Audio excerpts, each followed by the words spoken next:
No, late again. Yeah, well, you've been busy signing players, haven't you? Correct.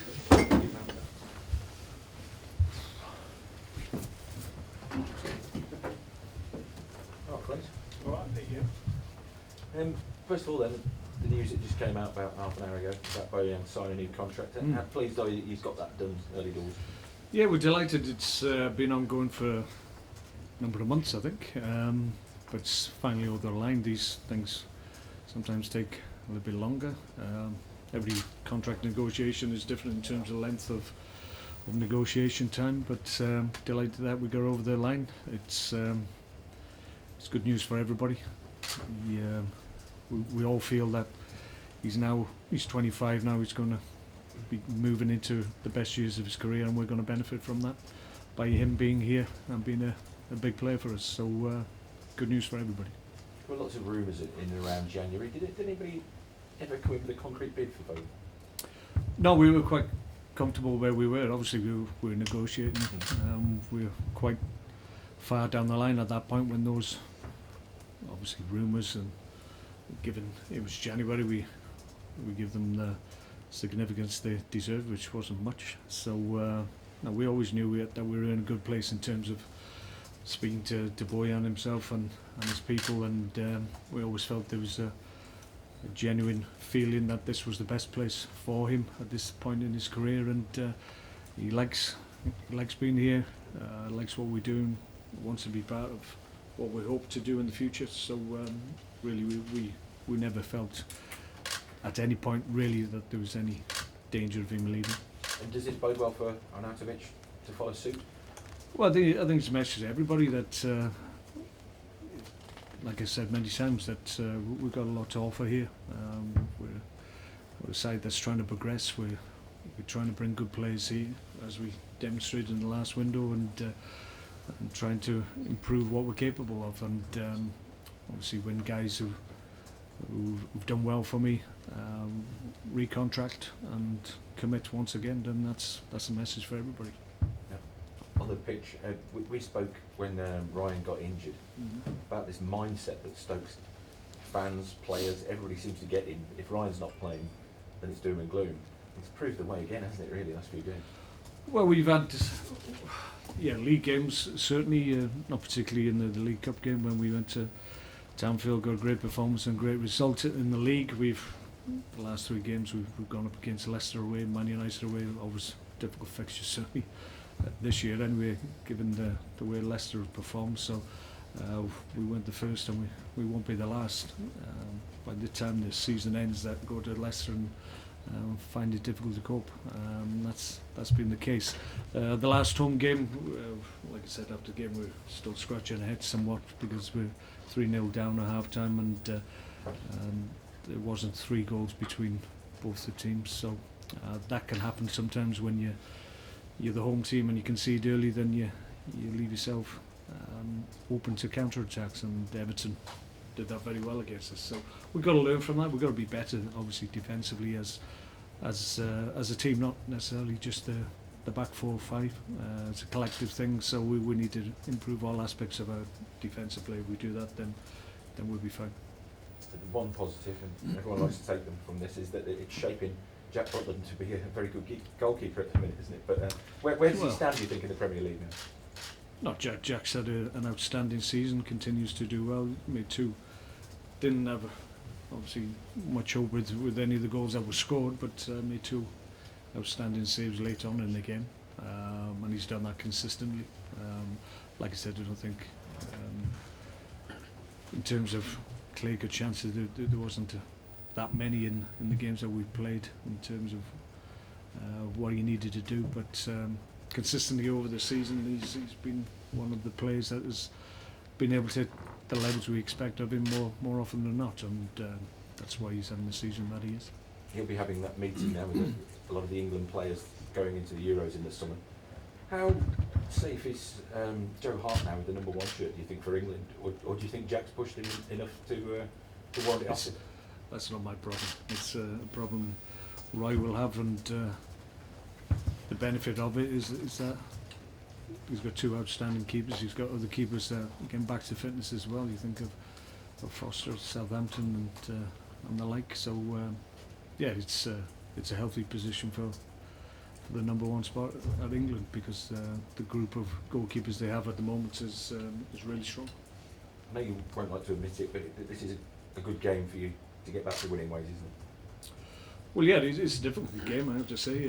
Bournemouth at a period where they were struggling for results. I don't think their performances diminished too much, but just getting points on the board seemed a little bit difficult for them. But they seem to have turned that round and playing well at the moment. Thought they were unlucky last time out as well. So we know they're a hard-working side. Really, their stats in terms of what they produce in every game they play are really high, some of the highest in the Premier League. So first and foremost, we're going to have to match that, and then make sure that defensively we're sound and we create a little bit more. I think that's the frustration for us at the moment. We're getting lots of possession. Case in point, the Everton game, we were 65-35 in the first half and found ourselves 3-0 down because they took their chances and we didn't create enough in that opening period or throughout the game. So we've talked about that this week. This has been the first week for many weeks that most teams, ourselves included, have been able to get on the training ground and actually, instead of just recovering and recuperating and preparing or travelling for games, we actually could get some specific work done in relation to what games we've had leading into obviously the games that we have ahead of us as well. So it's been a productive week in that regard, so we'll expect to see a response at the weekend. And of course you need goals. I mean, you've got roughly 7 strikers or something like that. Is there an out-and-out goal scorer there for you? Well, we've used different combinations, different formations. It's fair to say we haven't fallen on one way of playing in terms of a formation or a selection of personnel that will guarantee us a significant amount of goals from now to the end of the year. It's about guys stepping up to the plate and having an impact when they're called upon, and change things around at the top end of the pitch just because we have got options. We've got good options, but it's just getting that combination of different players and making them understand what's required at the top end of the pitch in terms of being maybe a little bit more aggressive in terms of their passing, not being as safe, and really look to put people through, which we've probably not been good at in the last few games. And just finally from me, who's your favourite to win the league at this point?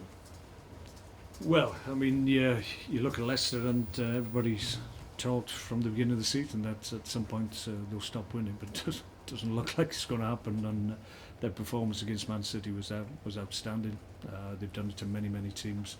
They've got big games coming up, obviously, and the question that's been thrown at them is whether or not they can handle the pressure when it gets near to the end of the season, where we're getting to that point now, and it doesn't seem to be affecting them too readily at the moment. So you would not back against them. They've got to have a clear run in terms of injuries and suspensions, which sometimes can come into play towards the end of a hard season, but they've been fortunate in that regard. They've been able to keep a settled team, and you won't back against them now at this point. Mark, I'll just ask you about the Price's situation that we saw this week. What are your thoughts for that, on that, with the protest from the fans and then the way that it made the owners of Liverpool? Well, it was obviously a case of backtracking from the point they found themselves. I mean, I can only speak about what we tried to do here, and I think I'm correct in saying that our tickets are some of the lowest priced in the Premier League, and have been for many years, and ever since we come to the Premier League. I don't think the prices have been increased, so we'd like to think we're doing our bit in terms of understanding that it's an expensive hobby to have, and people want to come and watch us, but obviously there's a price to be paid, but we like to think we're better than most in that regard. And we mentioned Jack there. I assume he's meeting up with the England team for this meeting that they're having this get together today. Was there ever any suggestion that Ryan might be involved in that at all? Or? I don't think so. I heard about the meeting from you guys. I don't know if we've had an official notification that the meeting's going head. I haven't seen a letter with English FA noted paper come across my desk, but it's fine if Jack wants to go. I think it's about 4 o'clock today, but if there was any correspondence, I don't think Ryan got one either. And just on Ryan's fitness, I saw in the interviews that he's probably not going to be ready for this weekend. Is that the case? He's not ready for this weekend, unfortunately. He's progressing well. He's done more work out on the field with the physios and small-sided stuff just to try and obviously increase the amount of mobility that he's got. So it's a slow process. He's getting there, but obviously I don't think there's any chance of him ever being available for this weekend's game. But after this weekend, we've got a break in terms of games. No game next week, so that's going to help. And obviously, we fully expect that and hope that he'll be available when we come back. And we have Villa here in 2 weeks' time. Mark, have you been impressed with the way that Eddie Howe's acquitted himself in his first season as a Premier League manager so far?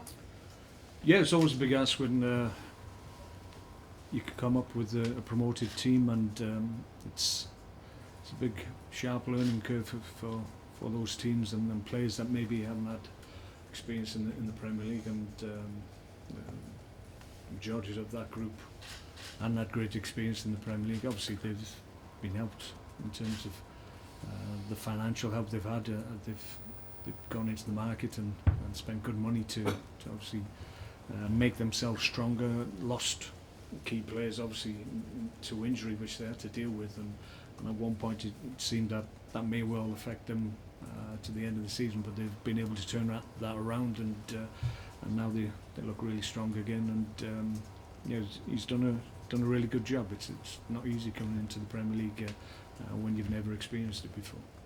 They are scoring goals again now, and obviously with you conceding so many goals recently, that must be a bit of a worry going into this game. Yeah, I think it's different circumstances. I mentioned the teams that we played. Leicester obviously are flying. Man United, unfortunately, we faced them just as they started. It seemed to turn the corner, and I think after the game, people suggested that that was their best performance for quite some time. It would have to be against us, wouldn't it? But it is what it is. They're a good side. They create chances. They get a lot of width to the play, get good balls into the box, good areas, and obviously they've spent a lot of money on a striker, a couple of strikers that they think will enable them to stay in the Premier League. So credit to them. They've backed their judgment with a big outlay as well. And just on Mbula, he obviously had a very good game. Didn't give away the ball hardly all on the weekend. Always looking to move forward. What have you seen from him this week in training? Yeah, more of the same. He's been very impressive. Obviously, he hadn't had a great deal of time with the group leading into the first game, but I thought he acquitted himself under difficult circumstances. Obviously, we hadn't anticipated being 3-0 down at half time in his first game, but I thought when he was in possession of the ball, he was proactive. He looked to play with good intent, and was always looking forward, and like you said, didn't give up possession readily throughout the 90 minutes. So we're really pleased with what he produced on a day where it was disappointing in terms of results. I thought his performances was the one positive to take out of the game. Mark, with a fortnight break, how important is it to try and get a decent performance or back to winning ways this weekend? Well, it's always important. It's similar to leading into an international break. A natural break in the season is one that you want to go into on a high. If there's a defeat from your last game leading into a break, then the hangover from that just drifts into the following week, and it takes a little bit of time to dissipate that feeling. But when you get a positive result, then you can benefit from that. Obviously, the reverse of it. So that's our intention. It's our hope. We need to get back on track, obviously, and we're looking for a good performance. If we perform well, then sometimes you can be beaten in the Premier League because the standards are so high. But if we get a performance, that's something to build on. And just finally, how's Johnny Waters? Yeah, John's okay. He's been under the weather for quite some time. It's near enough a week where he's been struggling a little bit, but he trained today. He's not 100%, but obviously when he trains, he always gives everything he's got. He's still feeling the effects of the virus that he's had, but hopefully he doesn't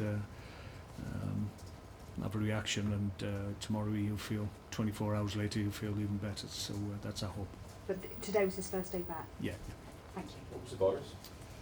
I don't know, it's just sickness and sickness and what was it? It was like flu-like symptoms, and just wiped him out, unfortunately.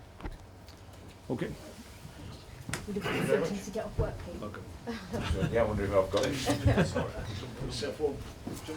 Oh, don't be silly. It doesn't matter. Apologising for me.